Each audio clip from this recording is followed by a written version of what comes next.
Hello, everyone. Welcome to this episode of Beyond the South Standoff Script with me, Jez Davies. I'm joined with the second coolest man in Dereham, Morgan Hewitt. Hello, Morgan. How are you?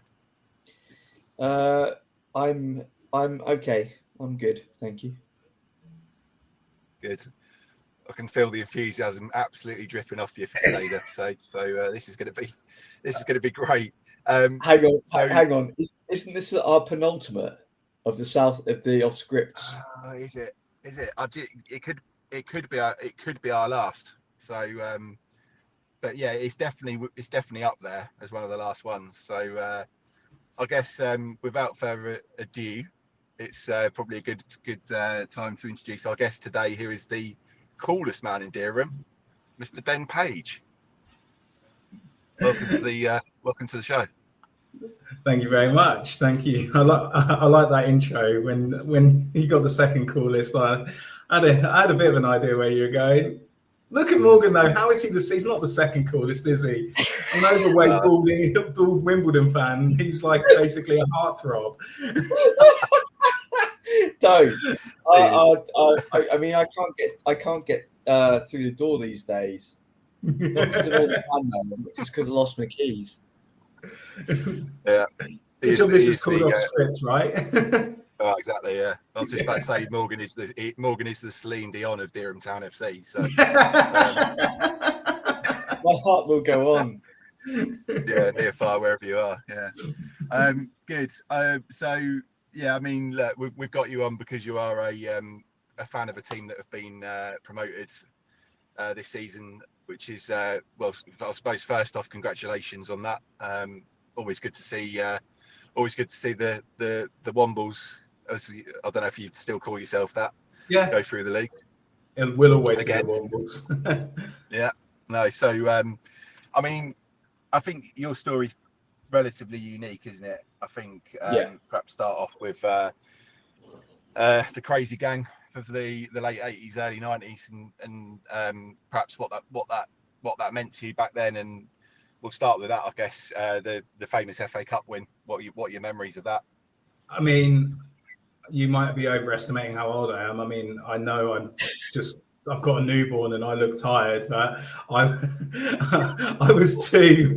I was two when Wimbledon won the FA Cup. So my memories are very, very, very limited on that.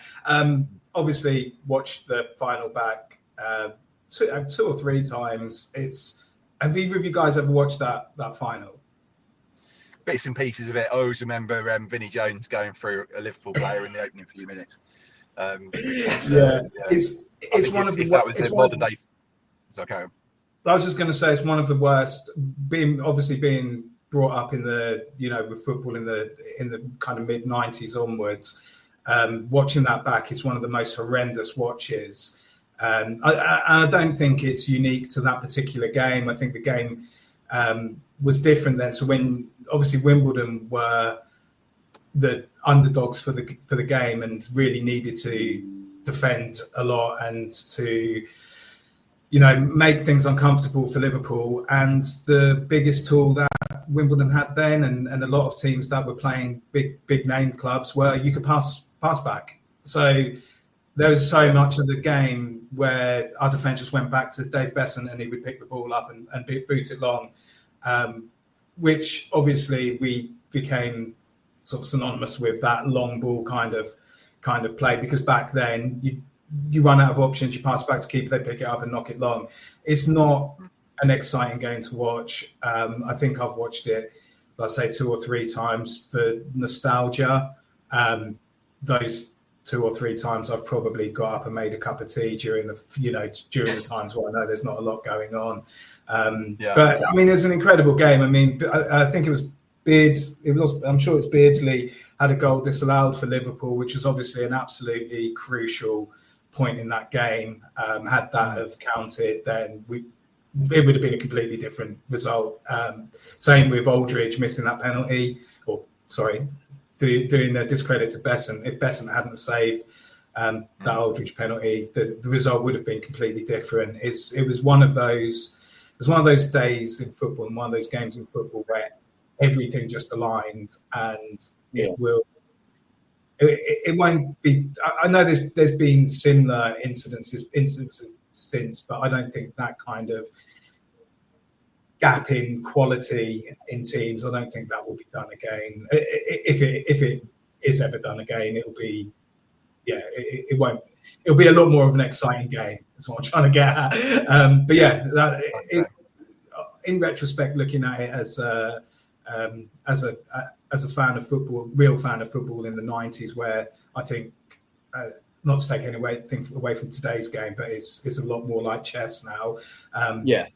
There was no excitement like those games from the 90s. But yeah, that's my memories of it, which are retrospective to. You didn't say he's going to insult me, Morgan. Were your memories of it like I was 15 at the time? No, I'm not. So for the audience at home who will be watching it, they will watch this. Me and Ben, we know each other quite well, so it's a real privilege, and I'm really excited for you to be on this. It's taken a few weeks to get you on this. And I was waiting for the opportunity to get you involved in the podcast, because I know you've got a lot to talk about in terms of both Wimbledon and Norwich, because you're based in Durham. You're originally from South London, aren't you?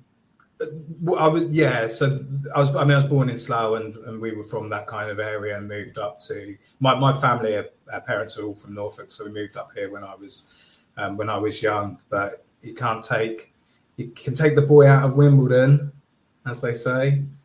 Yeah, you like that, don't you, Morgan?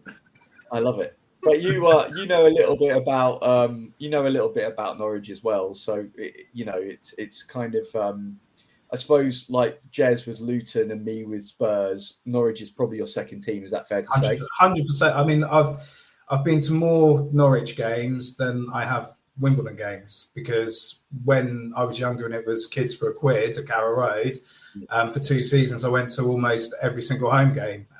Back in the days of Craig Fleming, Malcolm Mackay, Ewan Roberts, Paul McVeigh, those kind of players.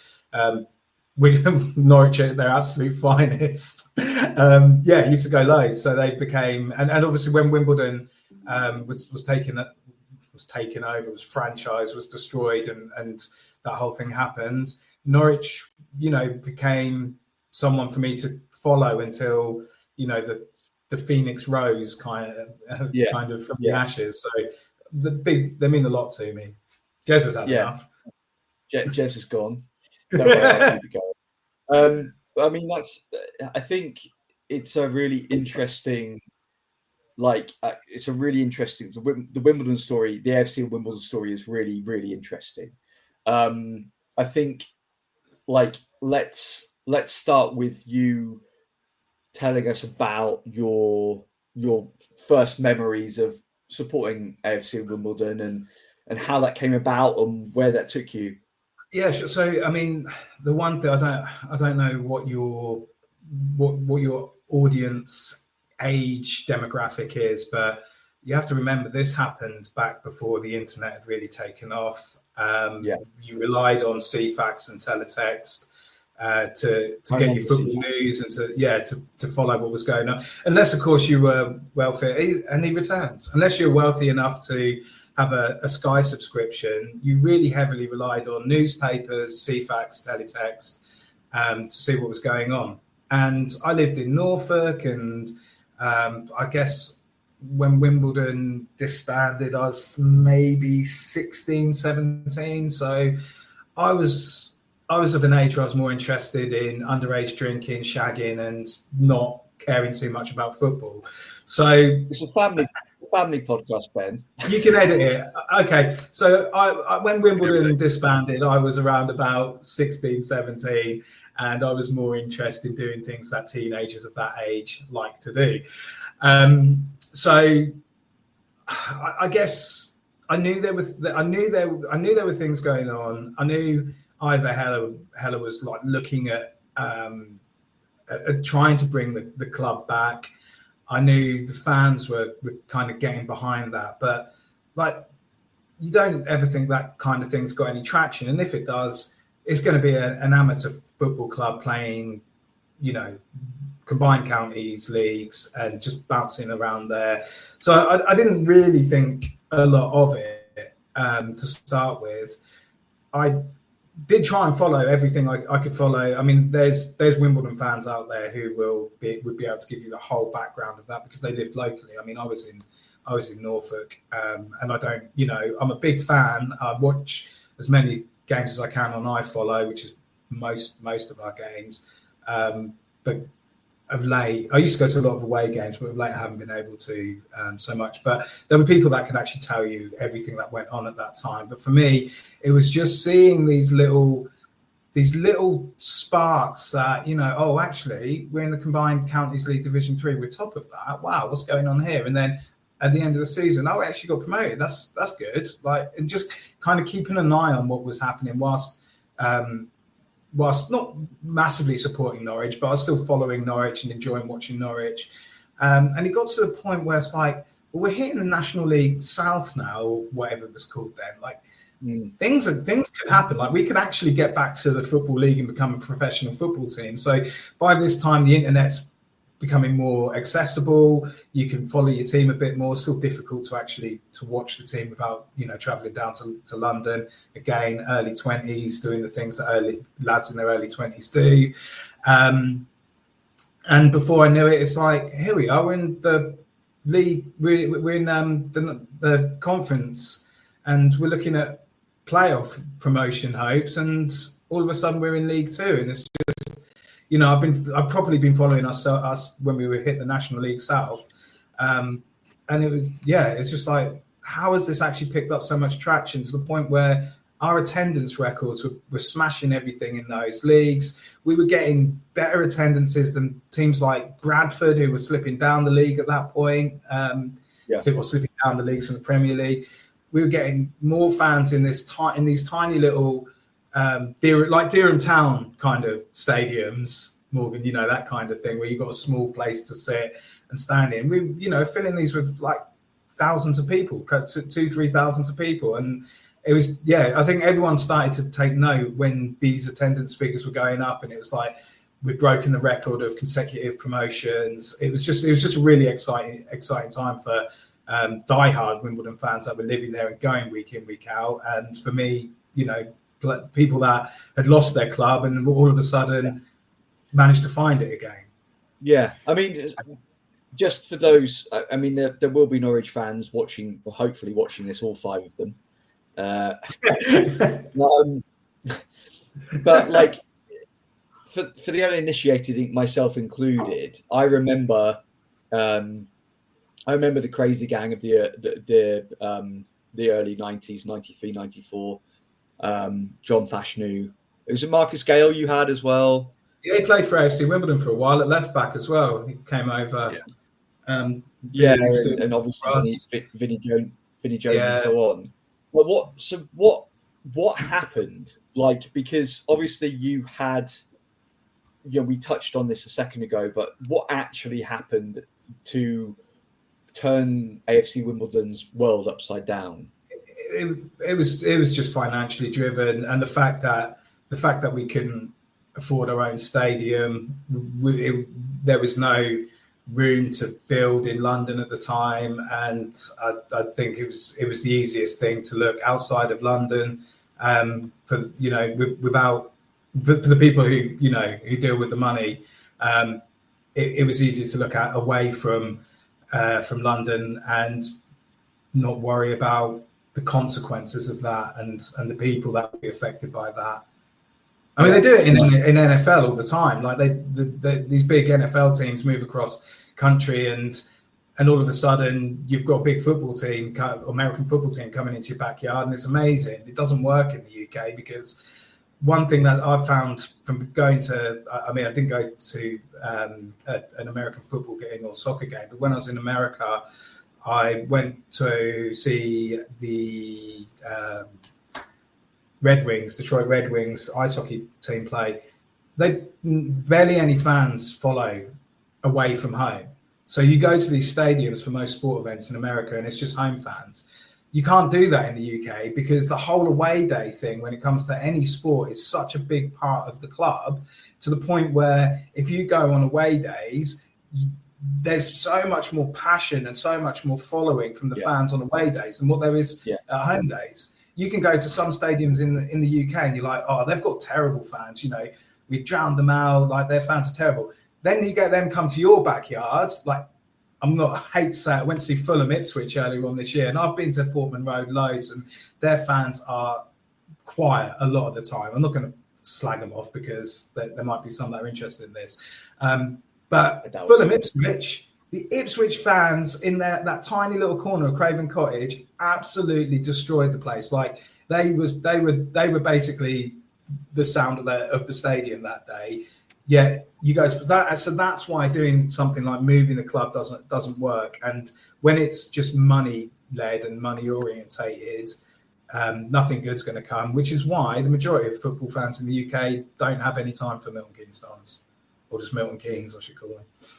Jez, I don't know what's your opinion on it, because I mean, obviously you're close to Milton Keynes as like the fact that you know you live near there. But what's your opinion? Geographically close to my heart as well. Yeah. So I guess it killed Rushden and Diamonds first and foremost. Yeah. A good friend of mine was a Rushden and Diamonds fan. And is now actually a Borussia Dortmund fan because he didn't fancy supporting any other club in the UK. Another story. But no, it killed them. It didn't really kill any of the other clubs as such, but it was definitely an inconvenience having a club just rock up on your doorstep. And I've been torn because obviously it's a people thing, isn't it? I think the same, it saved the club, but it hasn't, because it wasn't ever the club. You know, Milton Keynes should have done it the right way. They should have gone, right, well, if we want a club, let's go through the leagues like AFC Wimbledon have done in the last 10 years. So it was a solution they tried to make that probably favoured Milton Keynes, but no one else. Yeah. That's my view on it. And you know, having worked in the city of Milton Keynes, because it is a city now. They ram that down your throat as soon as you drive through the barriers. Is that concrete cathedral? It's got a cathedral, but it's probably about 10 years old. Yeah. Yeah. And it's probably got a university, but you're probably only going to be studying roundabouts there. We've been through this. We've been through this, guys. Yeah. Earlier in the year. Had an old episode. We had an episode. He'll hopefully be listening to this because he does tune in regularly. But Jody the roadie, shout out. He came on and was talking. You know, what was he talking about, Morgan? Just being a fan that was travelling around the world, and somehow we managed to end up talking about Milton Keynes and dedicate a whole episode to it. So it's probably not. You dedicated it. No, I think we all did. I think we all had a play in it, but it's probably not something. That's probably a bit of a swear word to a Wimbledon fan, isn't it? That name. So, have you ever been to Milton Keynes, Ben? I've been to the stadium and the game. I've been to Milton Keynes. I haven't been to the stadium, and I probably wouldn't be interested in going. I just try not to be too bitter about it. Like, there's a lot of Wimbledon fans that, you know, really, really hate Milton Keynes, and it's not their fans' fault that it happened, and it's not. You're in Milton Keynes. Where else are you going to go to watch a football club? Like, you might as well. I don't know how many people, if they were being honest, Wimbledon fans are being honest. If you lived in a city that has a concrete cathedral, if you lived in a city that didn't have a football team, and all of a sudden it's got this big stadium, it's got this football team, it's got big backings, decent sponsors, like good facilities. Would if I lived in Milton Keynes, I didn't have an affiliation to a team, and you've got to remember as well that once a club outgrows the people, and you've got all the young kids, of course they're going to support that team because it's their local team. So I just think there's no point in being bitter about it anymore. I just don't care. Like, no. It is what it, but it is nice that we're in League One and they're in League Two. Yeah, That's it, isn't it? The proof of the pudding is in the eating. And what I really want to move on to is, where did that come from? Because we spoke about this at the start of last season, and you weren't particularly hopeful. And I kept my eye out for AFC Wimbledon scores throughout the entire season. And then I think you messaged me on the day that you won at Wembley. And I was like, that meant that you could come on this podcast, because obviously the whole like promotion through the leagues kind of thing. Just talk us through last season. What on earth happened? It wasn't a nice season, because there's a lot of Wimbledon fans, and I'm only seeing this on through things on Instagram. Like most fans, are quite fickle. And near the start of the season, there was a lot of Jackson out going around. And I like Johnny Jackson. I think he's quite forward-thinking. He's a young guy. He's got his links with Charlton, which has helped us in his early days, getting players on loan and things like that. Thanks, Alexa. She's just telling me there's someone at my front door.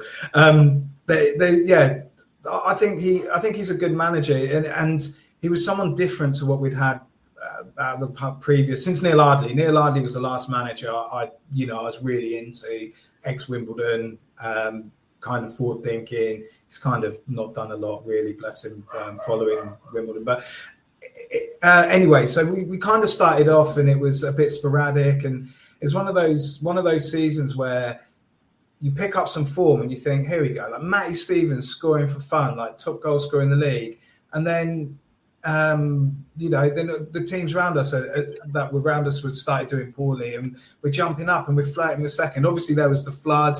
I mean, that hindered us a little bit. One thing I would say about that is shout out to Newcastle United for the help that they gave us at that time, and donate. They didn't donate a huge amount of money, but it was some. I think they gave us an additional portion of the ticket sales for the Carabao Cup game as well, which is another nice thing about like lower league football. You get some of the big boys will be like, okay, it's a football family. So that flood hindered us, and that could have gone the other total opposite direction to what it did do after that. Is we could have lost all momentum, and because how many games do we have in hand? Like 5 or 6 games we had in hand. But we just got on this run of form, and it just kept going and going and going. And then Matty Stevens stopped scoring.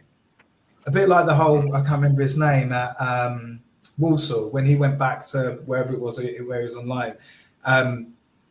Matty Stevens stopped scoring, and all of a sudden, we're struggling for goals. Our defence was insanely good. Like Owen Goodman was top. I think I'm pretty sure it ended up with the most clean sheets in the league. Our defence most clean sheets in the league. We were defending so well, but we couldn't score. So we would lose games 1-0, or we'd draw games 1-1, and we might eke out a win every now and again 1-0. And we were just struggling so much for goals, and we started tumbling a little bit, but then everyone else did. So all the teams that were, Walsall were running away with it. All of a sudden, Walsall dropped, and you got this switch where Bradford are up there, and I can't think of the other team that got promoted now. Doncaster? I might, baby. I'm going to put it down to lack of sleep. But the teams that overtook and started doing really well. Bradford.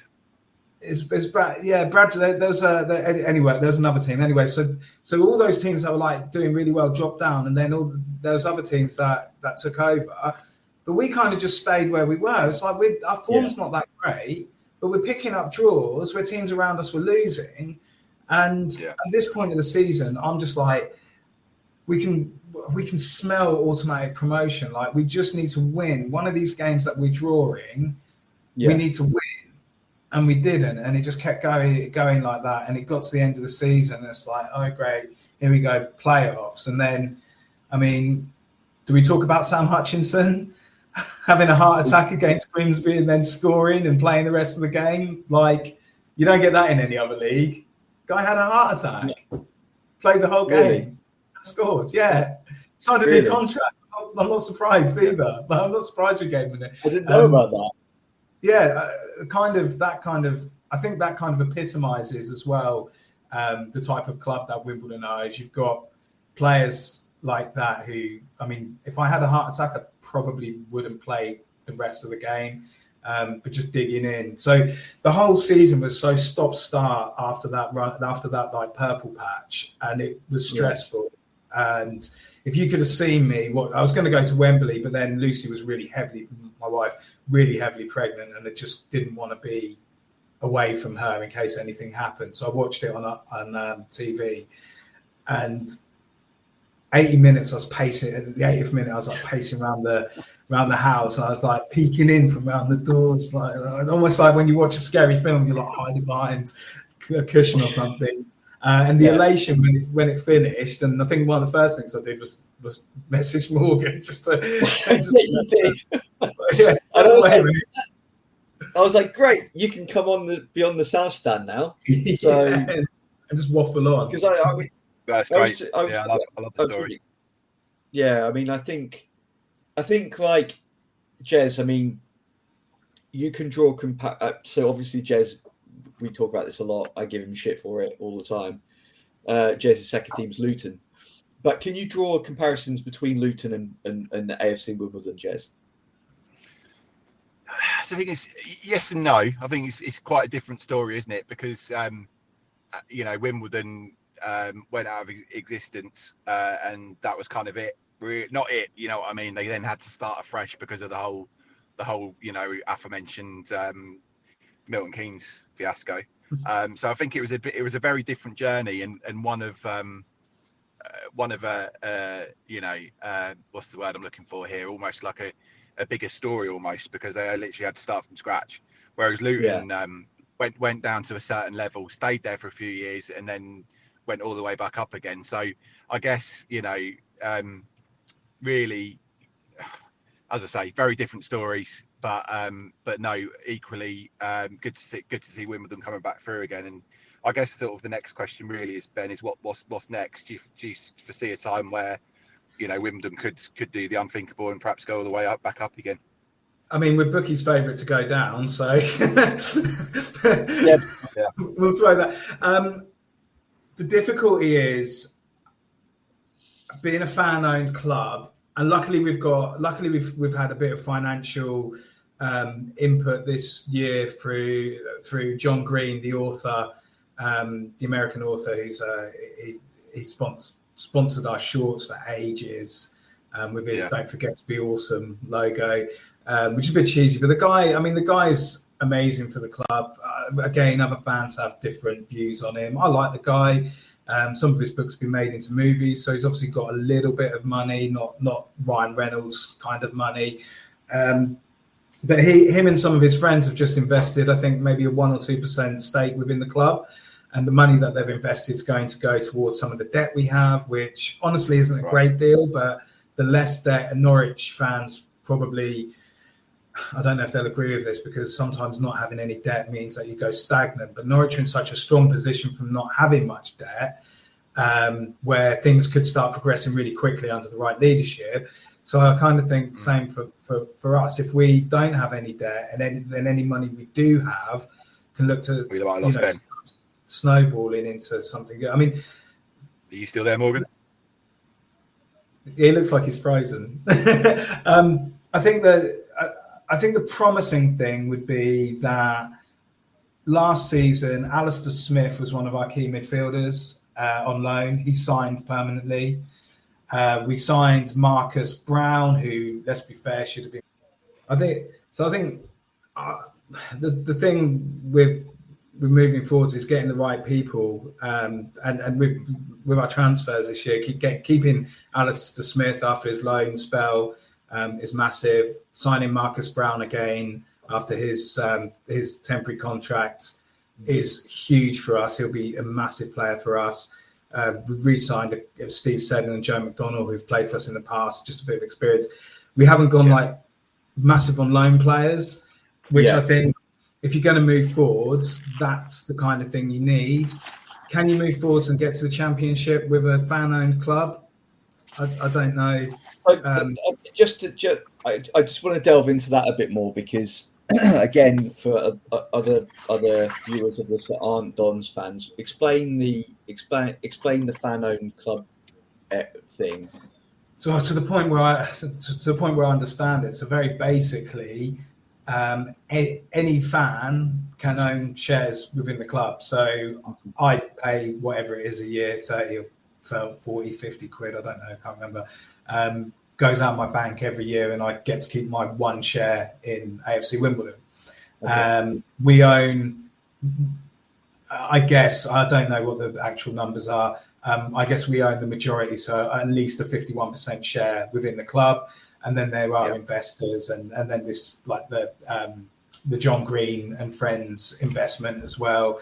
But most of so basically what it means is most of the money comes from funding and from fans doing fundraising and donating money. And obviously now we've got the bigger stadium, which has a capacity of close to 10,000 with the, or maybe more than 10,000, with the opportunity to expand should the need arise. Tickets are, so there's no money coming in from anywhere other than Football Manager, sponsorship, fans, and the small investors that we do have. So it means that money is tight and it has to be spent in the right places. I mean, it's something, I guess, Jez, I mean, you can draw parallels to Norwich when we were playing with the big boys. Like, we didn't have the... I mean, I know it's completely different in a way, Ben. I appreciate that it is completely different in a way. But we tried to do the right thing. I don't think... No, exactly, Morgan. I don't think it is that different. It's just, obviously, it's just the levels. And, you know, I listened to another... Yeah, exactly. I listened to a podcast that focuses around Exeter City, and they're fan owned. And one of the things they always discuss is the fact that, you know, they can pretty much hold they've got a good, decent manager, Gary Caldwell. They've got one or two quite good players. They've got a very good academy. And that's a lot of where they get their revenue from. So the likes of Ollie Watkins has been through there in recent years, Ethan Ampadu, etc. And, you know, the point I'm making is, yes, you can do the fan-owned thing, but probably only to a level, to a point. There's so I forgot to mention that with Jack Rodoni, obviously at Huddersfield, a lot of our income has come through the academy players. Ali Al-Hamidi went to Ipswich for like over $1 million, so that helps. I think you actually Exeter a great example, because I think when it comes to like the youth side of things, I think we probably copied them to a certain extent, where it's like, let's invest in the youth setup because that's a lot cheaper to invest in the youth side of things. And if you've been in London as well, which is more helpful, you're going to attract your net, like Norwich, your youth net is very small because you've got to cast it over. If you cast that net over all of East Anglia, it's a big area, where South London on its own, you've got, well, over 1 million people living, probably over 3 million people living in South London. So you're right though, Jez. I think there's a ceiling, and the reason that Wrexham, who are also like a fan-owned club, have now gone through that is because they took the very difficult but very wise decision to let somebody invest in that club. And I can only go on what I've read and watching the documentary. I think they found the perfect investors for that. Like as much of a circus as the whole thing was, I think Rob McElhenney and Ryan Reynolds are actually trying to run a football club the way that football clubs should be run. And they're probably the only two people in the country. Maybe that's a bit harsh, but they're two of the few people in the country that are trying to run football clubs because it's something they're passionate about, because they want the best for this club. So just to self-advertise for those who are watching this that haven't seen it, we did another off script Beyond the South Stand off script with Wayne Jones. So the pub landlord of it, featured in the Wrexham documentary, and you know we talked in depth about their time in the wilderness and just how much Ryan Reynolds and Rob McElhenney, really, they love it. They're there, they're passionate about it, and I think that it's something to be said when you have investors that they care about what they're doing, and I think it's tough. Like at the moment, Norwich are in a weird place. I think that we've just been, obviously, for those who don't know, we've just been taken over the last 18 months, 2 years, by an American business consortium, who are making all the right noises about caring about it. So, but the proof in the pudding is in the eating. What happens this season? What happens next season? The season after? But I think that I know what you're saying about the media circus around Ryan Reynolds and so on. But I think you're right. Like it's, I think they're in this for the right reasons. And I think the reason I raised that is because at some point, if your club wants to reach the Premier League, of which we all know you can fall from grace very, very quickly. But to reach the Premier League in the first place, and just touching on what you said, Jez, I remember playing Luton in the conference, and to see Luton go up and get into the Premier League, I said to a fan at the time, and this was just on Instagram or something like that, they were being hounded by somebody or other after getting promotion to Premiership, and I just said, just ignore all the noise and just enjoy it. You guys were playing in the conference not that long ago. Don't worry about what happens in the Premier League. Just enjoy the fact that you're there, because like that is a massive feat on its own. And for Wimbledon to ever reach the Premier League again, what would we need to do? We probably would need to sell to a large investor, but it has to be. It can't be Sam Haman. It's got to be the right investor. It's got to be. And how do you know? Like if you've got two like almost idiots, like Ryan Reynolds plays the idiot, Rob McElhenney plays a bit of an idiot. Like so, in their respective film genres and shows. Like so, when they come to you with this like plan, and you've got the head of the fans' ownership looking at this, and the board are going to decide on it. How do you know? I mean, Wrexham must have taken a bit of a gamble, or McElhenney and Reynolds had a really, really good presentation. How do you trust your club that you've worked so hard for, being like, with a bit of a thing for Exeter? How do you let go of that, thinking what happened last time we didn't have control over our club? It's going to be really difficult to forget that. How do we let this go to continue on and progress to get to the Premier League? Maybe those conversations aren't even being had. I don't know. I'm with you, and I think it's. And sorry to interrupt because I'll forget otherwise. Is the fact that actually the whole reason you're in this position of this fan-led, ownership model is because of what's happened in the past. So actually, are you then effectively forgetting all of your philosophies and principles by then going, well, actually, let's go on then, let's see the club again and see what happens. Let's roll the dice. And it's sort of like you're then back to square one again if it all goes tits up. It's crazy, isn't it? And I think you made the point of Luton as well. That we had we had a very interesting guest last week. Actually, the episode went out today as we're recording. Who's he's actually linked to Wrexham because he calls himself Luton Deadpool. So he actually goes around Luton. Go for it. Sorry, just give me one second. You're fine. We'll pause. Oh, hello. This is a first for Beyond the South Stands and Beyond the Barclay, isn't it, Morgan? We now have a live baby. Fantastic.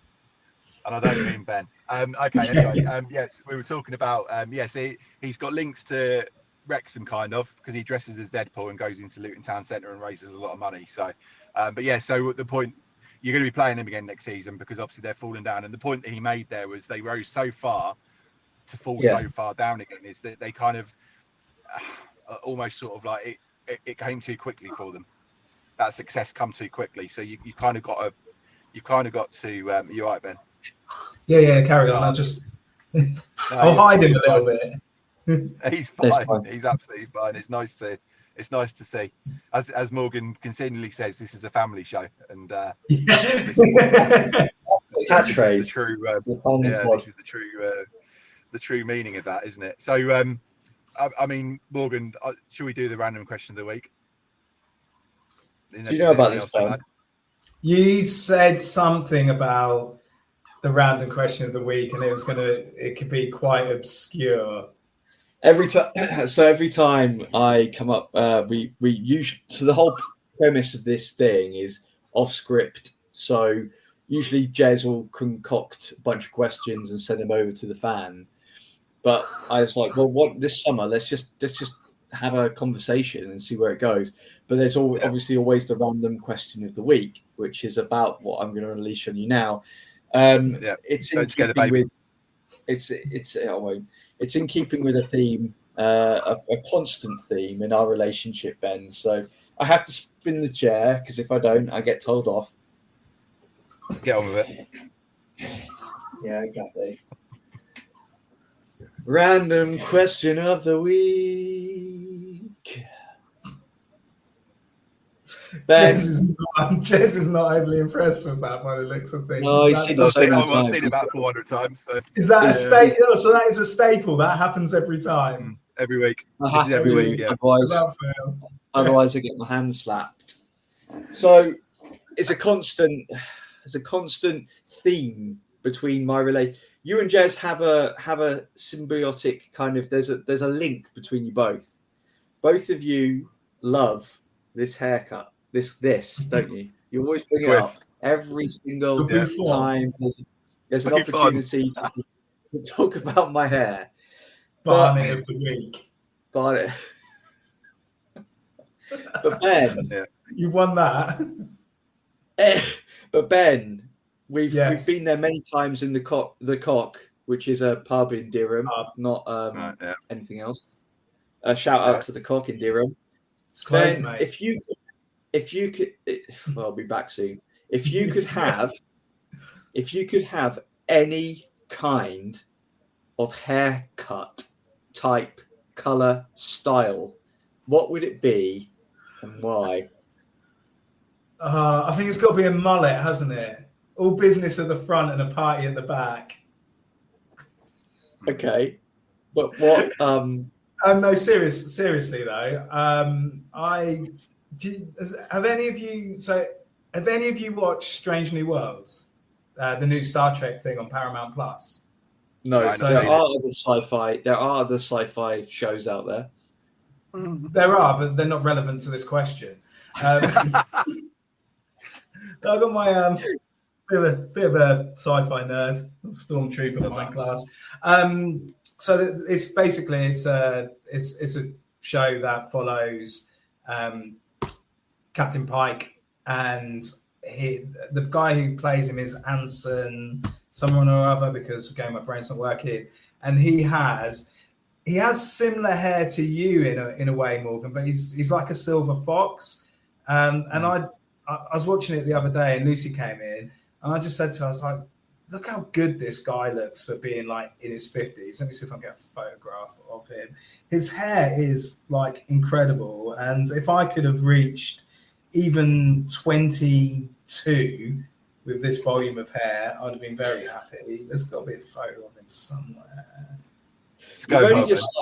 So for the viewers at home, Ben has only just started to be able to kind of grow a beard. I can't grow a beard. Don't exaggerate it. I can't grow a beard. This is about. I'm getting a little flex here. This is almost a week's growth. I don't know if it's because you sit him so far back, Ben, but you remind me a bit of Stuart Bingham, the snooker player.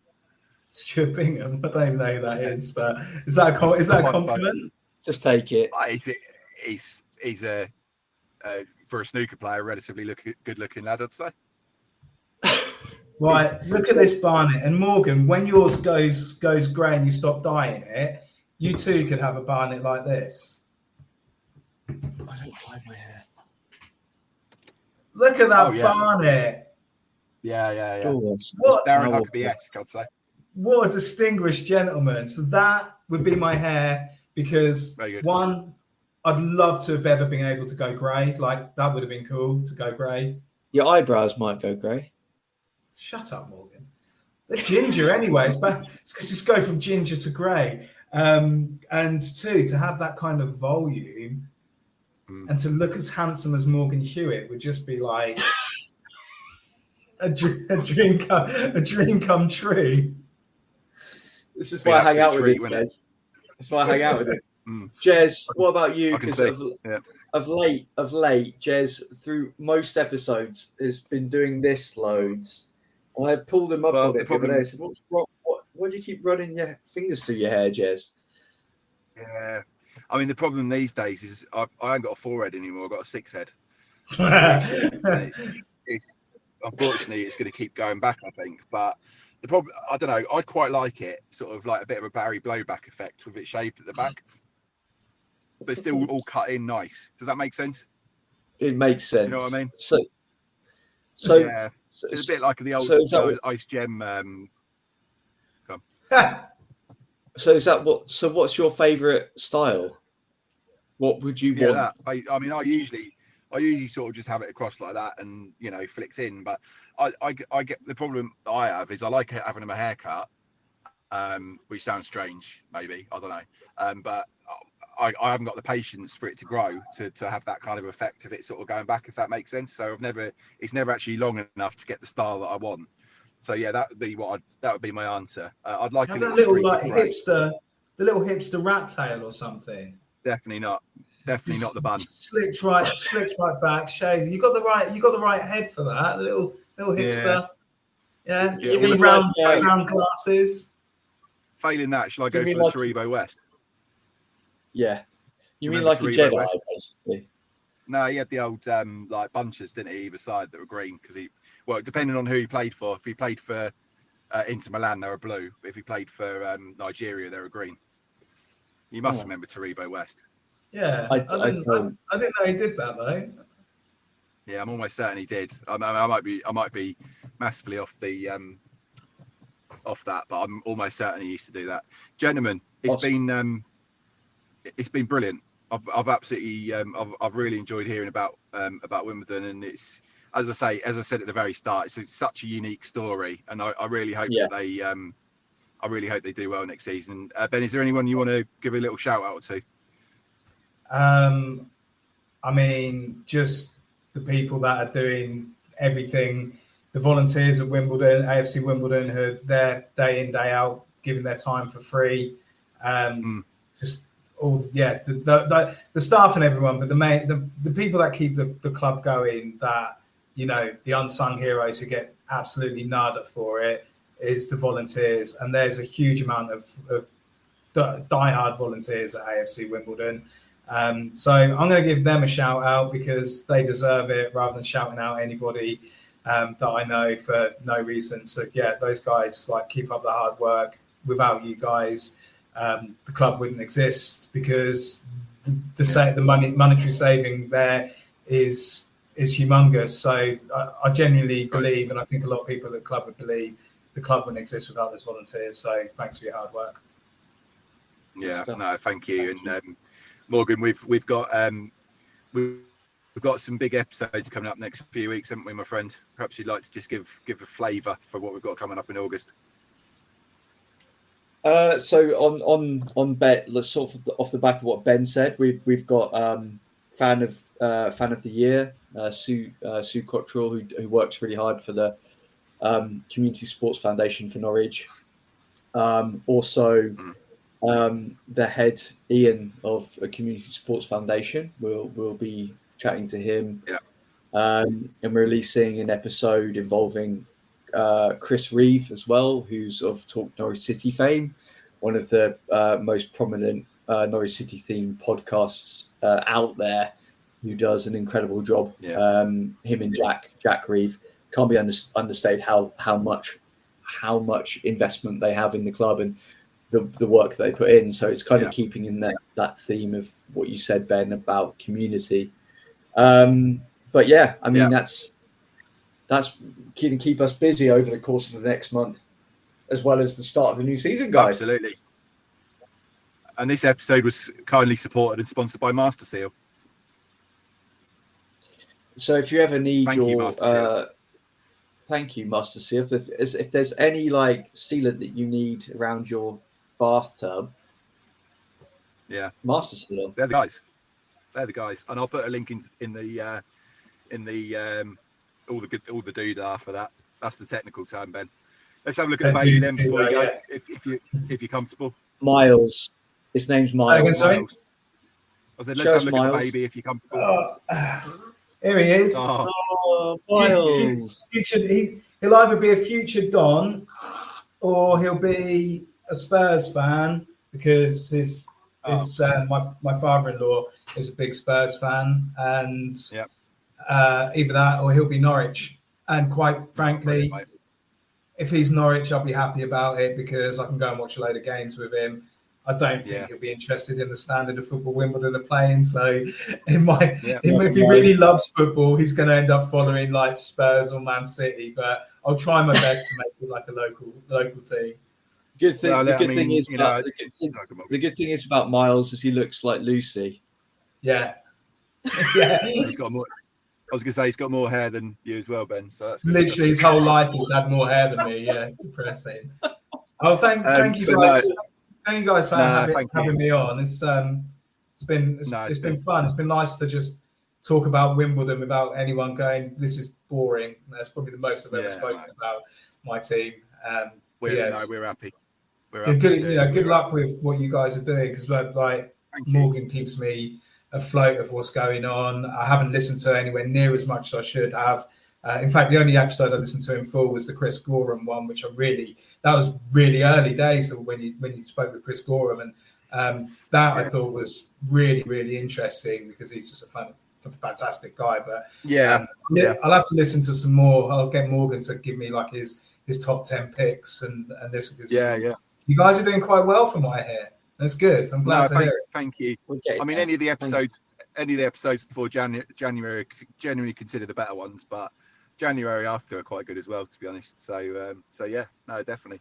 Just on that, Ben, that's when Morgan got involved in January. So, yeah. There we go. So for everyone watching, go on. No, I was about to say, do your usual official voice. Ben, every time it comes to the end of the episode, Morgan goes, "Can you just do the?" And I'm just about to go into it. It's my next break. So for everyone else watching, thank you so much for tuning in, and thank you for supporting the Beyond the South Standoff script series. You can watch the show on YouTube. You can listen to every single episode on all of other podcast channels. So I'll finish just like that. He's gone. He's gone. So this is the first time I've got to do this sensibly. You can watch us on YouTube, obviously. Here we are, visual and all that stuff. But you can also listen to Beyond the South Stand, and for those interested in any Norwich goings on, Beyond the Barclay, which is across all the usual channels, so like Spotify, Apple. We're also available on Facebook, Instagram. That was amazing. The fact that you just came in just like that, just like technical difficulties. We don't even.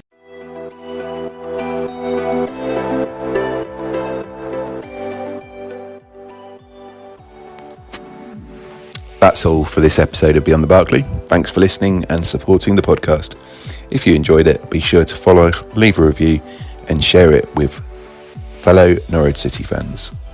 We'll be back soon with more insight and discussion from around Carrow Road. Until then, on the Ball City.